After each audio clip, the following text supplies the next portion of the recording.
Hello, everyone. Welcome to Formula Sunday Season 6, Round 14. Yes, it is the season finale of this season of Formula Sundays. It was a mouthful to say, but we carry on anyway. Mexico here in Hermanos Rodriguez. I have no idea what the circuit is called. Excuse me. But anyway, season finale. And coming into this race, obviously, we have now had 4 podiums in a row. So obviously the aim is to get a 5th one in a row, but looking at the pace, I was a little bit worried about my soft tyre race pace. I knew that I'm okay on 1 lap pace if I get this middle sector hooked up nice and easy, and I'm also alright on the medium tyre pace, but soft tyres in the race didn't want to work for me, as now at the moment we were on board my first and second laps in quali. I bottled the second one with invalidating the middle sector. That's exactly what I'm on about, you know. The S section in the middle sector is absolutely awful, but now, as we are P4 on the grid, as it stands right now, we are on our best lap in qualifying in Mexico. You don't really want to be on pole. You want to be ideally 2nd or 3rd, because then you can get slipstream from either P1 or P2. P1 or P1 and P2. So yeah, being on the on pole or even the front row can actually be hampering at the race start. But now we are nearly 2 tenths up, or I think we were 2 tenths up coming into the first sector split, and we gain massive time through turns 5 and 6, I believe those are. So yeah, we are now 4 and a bit tenths up, but we nailed the S section on our first lap. And as you can see, we are in 7th. Ideally, we want to be only just lifting, but we actually had to downshift through the final S section to keep the lap, so we lost 2 tenths right there.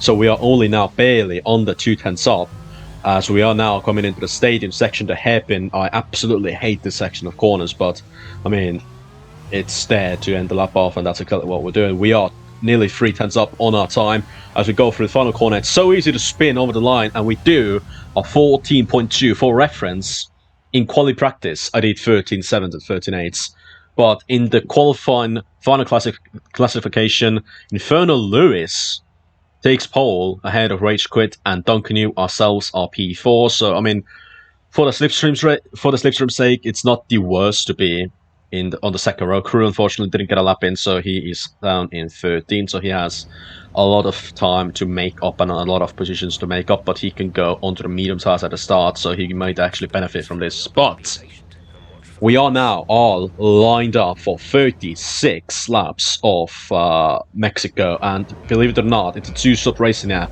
as we now have 5 red lights ahead of us all.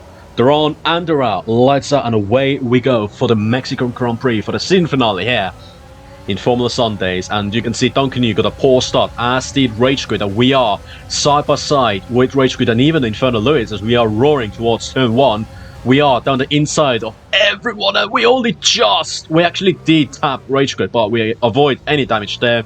You can see in the background Ferrari spins from the mirrors, but we are up to 3rd in this race, and as I said, I want the podium at this race, at least a P3. But again, as I said in qualifying, and as you will see in even this lap, and as we cut on, I did not have the pace on the soft tyres, as Lewis hung on to the lead, Rage Quit in 2nd, ourselves are now in 3rd, Not So Much Zoom is 4th, and Duncan, who has dropped down to 5th from 3rd even on the grid, so he really did not get the best of starts. But we are, as it stands, on the podium position that we really wanted. Track limits will be a key in this race, and minimizing the track limit warnings and penalties, because I'm pretty sure literally everyone will pick up at least 1 penalty in this race. So minimizing those warnings, those cuts, those penalties can also result in a better finishing order or better finish position than you were on track, as now we are at the end of lap 1, Infernal Lewis leads the way and ourselves are in P3. But now, as we are now on lap 4, you can see we have dropped out of the DRS from Rage Quit, and we now actually have a virtual safety car. And as we're now going to speed through it, you can see that Duncan Yu is actually closing up on us, as he has passed his teammate, and we just don't have the pace on the soft tyres. Obviously right now we are on the virtual safety car, but once it pulls back in, we have no pace whatsoever on the soft tires in the race. And like thinking about it now, before the race, I was thinking about either doing a medium soft or medium soft or soft medium, but we decided to do a soft medium soft, which, well, as we can see right now, is not really working for us because soft tires, even at the beginning of the race, they just don't work. And now we are end of lap 7, and Duncan is within a DRS range from us, and we are 2.5 seconds off Rage Quit in the lead. No, second place in front of us. And Duncan is only 8 tenths, 9 tenths. He is in the DRS range, but I don't think he's close enough to overtake us just now. Our tires are going off as well, and ideally we'd like to pit at the end of lap 10, so there's still some way to go for our first pit window, but we were unchallenged on this straight as of now. But now, end of the same lap 8, we make a slight error exiting the final corner. That's so easy it is to drop the car in the exit of the stadium section, really. And now, as Rage Quit actually pits, we are basically a sitting duck on the straight line as Duncan is gaining and diving it to the inside line to take P3, net P3 away from us. We're obviously P3 because Rage Quit pit, but we are technically now net P4, and not so much soon. The other Red Bull is also right behind us. Do not forget, Renault, my team, are in our Constructors Championship fight for P3 against Red Bull, as Nacho Machine is looking for a dive bomb down inside into turn 4, but we go clean round that side of Nacho Machine, and we keep net P4 as it is. But yeah, we are in the Constructors Championship fight with Red Bull over P3 in the end standings. But basically, if Red Bull to get P3 from us, they have to get a 1-2 and have to hope that Renault, so my team, doesn't get more than 8 points. And unless there's a clusterfuck, as Nacho Machine had a bit of a mare there and actually spins around from that, unfortunate for him. Especially now, once Nacho Machine actually spun, I don't think Red Bull is going to get a 1-2 or 1-3 that they need from this race. Lap 10 now, Duncan myself and Inferno Lewis are pulling into the pits for our first of 2 stops in this race. And Mexico is one of the only tracks where I'd actually recommend doing a 2-stop instead of the 1-stop, because even though you can do a 1-stop, your hard tires are going to be so dead by the end of the race, so you're literally going to be a sitting duck, eaten up by the tires around you. But on the medium tires now, I felt much better, and thinking about the race coming up now in HLF1 that should be on this Friday, so tomorrow basically, as I'm uploading the video on Thursday, I might actually have to think about doing a double medium stint. But enough of that. We are now at the end of lap 12, right behind Meshik in Alpha Tauri. We have the slipstream, we have the DRS, we have the overtake and Rich Mix enabled. We fly past Meshik on the straight line, and Duncan and his P3 are our next target. You can see people around us have so many truck penalties, or time penalties I should say, and we have managed to not get a single penalty. I think we have a warning, or potentially 2 warnings, but we haven't got a time penalty as of now, as we do a purple first sector off that lap, but we didn't get the purple lap, as I can say right now. Lap 15, and we are in the slipstream of Duncan for P3, and yeah, medium tires. I felt so much better in the race compared to soft tires, and I actually was quicker than medium runners around me. I think even Light Mystic, who's a really good driver as well, on the soft tires, is losing time to me, even though that might be because I'm in the DRS and he's not. But we're getting closer and closer to Duncan here, and these medium tires are working, and are working brilliantly well for us compared to the soft tires, as we're getting closer and closer to Duncan's car. And now, sorry for the notification, end of lap 16, and Duncan made a similar mistake to what we did once he overtook us on the main straight before, I believe, we pit. And we are in his slipstream, we have DRS, we are low on ERS, but Duncan is weaving all over the place, and we try to go round the outside of turn 1, and he at first backed off, but he's still trying to keep his car there, and we get left no room whatsoever, even pushed off the track. And that actually pissed me off in the race. So we're trying to get DRS, overtake mode, and we're trying to dive it down inside of turn 4. We outbrake ourselves a little bit, but that was strategically done, and we get the move back down. But I'm sorry for the notification once again, I thought it took them down. Thinking about it now, as you're going to see lap 17 going to lap 18, the same lap, Duncanu just stayed in our DRS. And I was thinking, once Duncanu gets past us, I don't see the point to try and fight him, as he's in our DRS. He's going to dive it yet again down the inside, and he gets the move done. And as of now, I thought there's no point trying to fight him, because right now, Duncanu has more time penalties than we do, as well as we still have no track limit penalties. So for the next few laps, we decide to stick behind Duncanu, save fuel, save ERS, and then maybe before the second stops, we try again. But now, end of lap 21, Meshik, as you can see in the mirrors, has caught us up.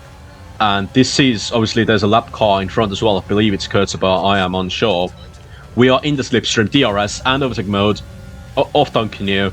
And this time, we get the move done way before turn 1, so he shouldn't be able to dive it down us inside to push us wide and all that shenanigans that he did on our previous event. But we do not get the best run out of turn 3, as you can see right about now. We have the DRS, we have the rich mix, we don't bother going overtake mode until now. But Duncanu is diving it down on the inside. We make contact, and we get damage. Well done. Let's have a look what happened there once again. So basically, we brake, and Duncanu wasn't alongside us. Then, as we turn in, Duncanu makes this huge dive bomb to our inside, and obviously that goes wrong, but he gets away scot-free with it, and we end up with a damaged front wing, which means that we are forced to pit 2 laps before we wanted to pit. Ideally, we'd like to pit lap 25 and go 11 laps to the end, but now I did 1 lap after the incident to see how it is, and I was losing too much time. So we have to pit at the end of lap 23, 2 laps early, onto soft tires to also fix damage.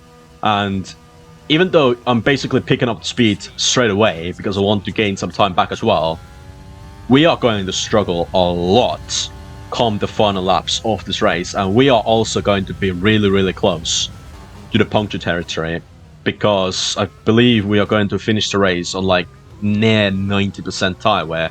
As now, end of lap 24, we have Crew ahead of us in the sister Renault team in Macar, and it's actually rare we haven't met up on drag together. I think the last time was France of the season, and that was quite a long time ago.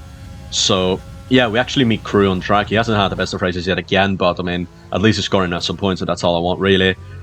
He's going through the first 3 corners, and I think he's actually going to let us through in there. He has some lag on our screen, so I just try to avoid going too close to him, but he lets us through.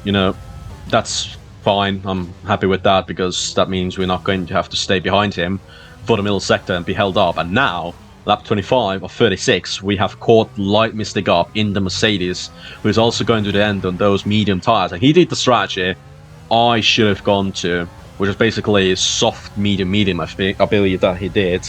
And even though now, as we said, the fastest lap of the race, we are flying as it stands right now, but we will lose tire performance come the end of the race, as you will see. We are going to dive it down the inside of Light Mystic. Well, basically we're on the inside, so I'm calling it a dive bomb. Meshik rejoined right in front of us, but again, if you remember what I said in the beginning of the race, I have no pace on the soft tires compared to the rest of the field. And as you can see, soon enough, we cut all the way to that 35 because nothing has happened. Meshik pulled away, Duncanu is nearly 12 seconds ahead of us, and Light Mystic, who we overtook 9 laps ago or something like that, I can't remember exactly, has caught us up. We pulled the gap to 5-6 seconds, but the last 2 laps, I didn't show it because literally nothing has happened, we stayed in P5. Light Mystic has caught us 3 seconds a lap, near enough. As we now go to the final lap, you can see our front left tyre is 81%, which is well into the puncture territory, because the puncture territory starts at 75% tyre wear. And you can see how slow we are going. We did a 20 point something on lap 35, which was 3 and a bit seconds off, or what we did in the beginning of the straight, or of the stint, I should say, not the straight. What am I on about? In the first sector split, we are second off already, and you can see in the mirrors the Mercedes, Light Mystic's Mercedes, is right behind us, trying to overtake at any possible opportunity. We have unfortunately picked up a 3-second time penalty, but Light Mystic still has 1 extra 3-second time penalty compared to us. Rage Quit, in the meantime, takes the win, but Infernal Lewis takes it on penalties. Light Mystic is basically pushing us through the S section. We are trying to defend because even though I'm pretty sure I'm going to keep B5 on penalties, I want to stay in front on track. But he's going to dive bomb it down the inside in the stadium section hairpin. He runs wide, and we are trying to make it a side by side. We get pushed off the track slightly, but that's fine enough. Light Mystic goes a little bit wide there, and I think this is Lucas Di Grassi moment in Formula E, basically. We got him over the line, and we keep P5 off this race. No podium for us. And here are the final championship standings. We finished 5th. You can pause you can pause the video if you want. We finished 5th in drivers and 3rd in constructors, which is basically what I wanted. But yeah, this has been it for this season of Formula Sundays. I hope you have enjoyed this video. And next one, there's only HLF1 videos coming up for the next few weeks because Formula Sundays is going to go on a bit of a break. It will be back on the 28th of February, but until that, well, not until that, because I'm probably going to post HLF1 videos and maybe some Open Lobbies videos, but yeah. Until next time, goodbye.